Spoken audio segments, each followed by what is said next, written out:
NBA 2K20 has been so out of touch with the community and so out of touch with everything in general. By now, I'm not even surprised with the amount of things I see when it comes to NBA 2K20. But there is this one thing that I want to talk about in particular and explain to you how shady it makes NBA 2K20 look as a game and as a company. I am being serious. When I see something wrong with NBA 2K20, it just doesn't really surprise me anymore or really surprise you guys.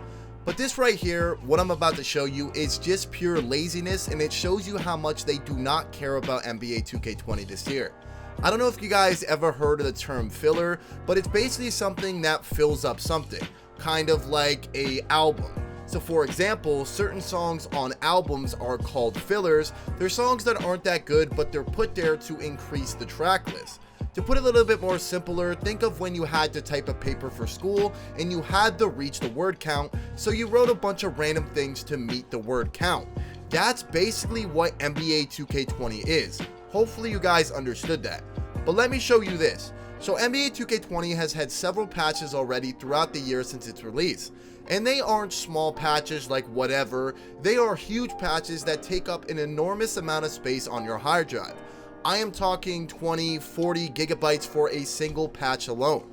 Now with that being said, you think 2K would release a long list of patch notes for such large patches, but no.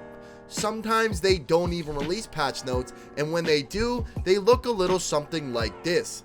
Now these three first points on your screen here are actually pretty good, and they give us somewhat of an understanding of what's going on, but this last one right here is what blows my mind. A billion-dollar company is too lazy to have someone type out what they actually patched, changed, fixed, or whatever they did.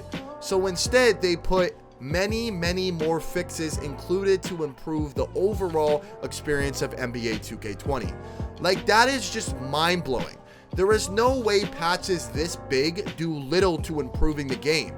To show you some perspective, I'm going to show you Call of Duty's patch notes side by side. Call of Duty actually touches on things they change and fix, while 2K makes a 4-bulletin post with one of them telling us absolutely nothing.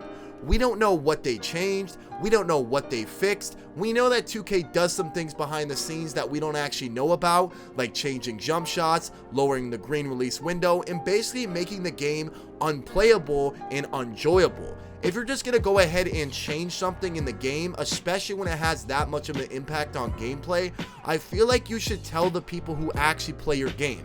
And whoever's doing the patching on 2K's end, do you guys not think it's kind of weird to keep your consumers in the dark about what you're fixing? You release patches so big that I could actually install 2 other full games and still have the same amount of space that I had when you guys had people download the patches. Something isn't adding up here. It's either you're doing nothing when you do the patches, and that's exactly what you've done, or you are updating, fixing the game with these patches, and you're just too lazy to have someone type out what you're doing. We knew that you guys didn't care about NBA 2K20 from the moment it was released, but things like this make it embarrassing to be in the 2K community. What video game this large? It is the biggest selling game, well, except for Call of Duty now, but one of the biggest selling games this year, and they don't even have the decency to let people know what they are fixing in their game. They never comment on issues within the game themselves, they ignore most complaints, and they are too lazy to even inform their consumers on what they are fixing or what they're changing. That is just absolutely pathetic. But I can't say I'm really surprised at this point, to be honest. At the end of the day, it is NBA 2K20, and it's basically a game that's here to hold us over until next gen and NBA 2K21. It's going to take a while for us to realize that. Actually, to be honest with you, I don't think it's going to take a while for us to realize that. But seeing this right here is just showing me that this game is something that's just a placeholder for NBA 2K21. With that being said, that is going to bring the video to an end.